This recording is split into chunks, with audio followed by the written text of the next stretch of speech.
Wala pa. Ngayon, araw ay nag-harvest sila ng gulay.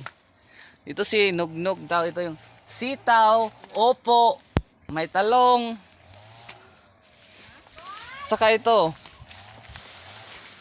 Ang ganda ng bunga ng ampalaya. See? Siyempre, pupunta tayo dapat doon sa kanilang garden. Pupunta tayo sa garden. Pero yung dadaanan na punta sa garden nila is ganyan. May tubig. Actually, ilog ito siya pero ganito lang yung itsura niya.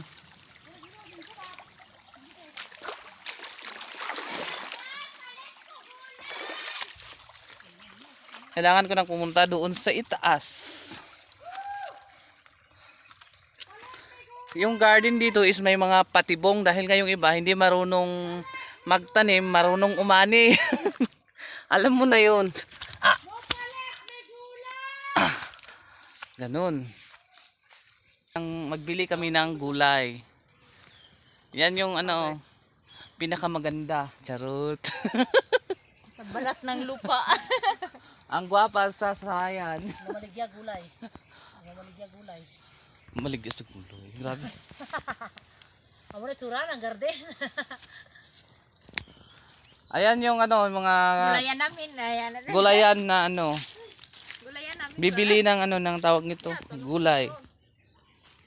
Hindi ko alam gusto ko sanang lumapit pero marami daw patibong dito kasi ngayong iba is marunong mag-ani ng gulay pero hindi marunong magtanim.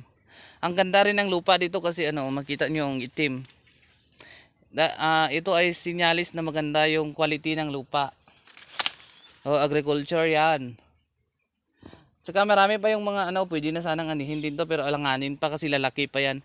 Kasi yung nakita ko doon kanina doon sa mga na-harvest na nila. Kasi bagong harvest lang sila ng gulay, malalaki yung bunga ng ampalaya. Meron doon sa unahan yung mga talong at saka ito yung okra. May mga pipino din doon. Hindi siya naka-harvest ngayon or baka nag-harvest pa siya. Malawak din yung lupain niya dito. Meron din siya ngayong tanim na mais. Actually, parang pwede na siya yatang ano, pwede na siyang piliin yung ano, pwede na siyang maglaga ng mais.